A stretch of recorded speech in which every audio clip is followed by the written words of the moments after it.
Now, having already greeted all the supporters with a Christmas message, this video, is specifically for a friend of mine called Sheriff Robert Hermann. Now, as far as I know, I'm the only person on the truthers side that has had multiple phone conversations with the Sheriff of Manitowoc, and there's been a certain debate as to why that is so.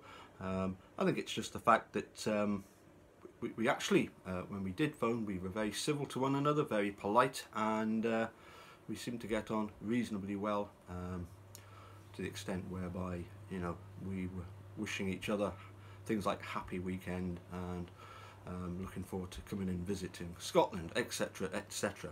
So as I say, I do have, I suppose, in a way, a unique perspective, and this is why I am sending this video specifically to you, Robert. You'll recall, of course, that I sent you a postcard, and on one of them I wrote in 7 different languages the same question, and the question was simply, how did the key get there, Robert? But for me the real question is this: who decided that the conflict of interest should be completely ignored? Who arranged for the so-called evidence technicians of Lenk and Colburn, or as we prefer to call them in Scotland, Hoddit and Doddit, who arranged them to go and search whilst being chaperoned by officers from neighbouring Calumet County?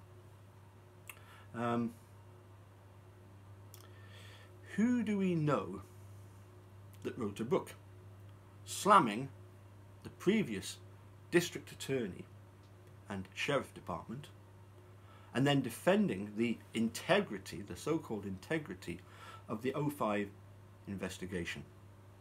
Now, you know perfectly well that the conflict of interest is an obvious demonstration of corruption. Corruption which is clearly all around you.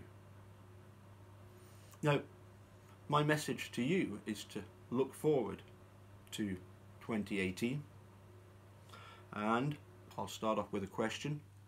Will you run for sheriff again, or will you simply abandon ship? Now, it's been previously pointed out that Pete Bates could well look to run for sheriff. He believes that it's probably only 1% of your department that are corrupt. He believes that you've got a lot of honest officers there in Manitowoc. So my next question would be this: why are you willing to allow that 1%, that selfish 1%, to destroy your reputation and that of all your honest colleagues?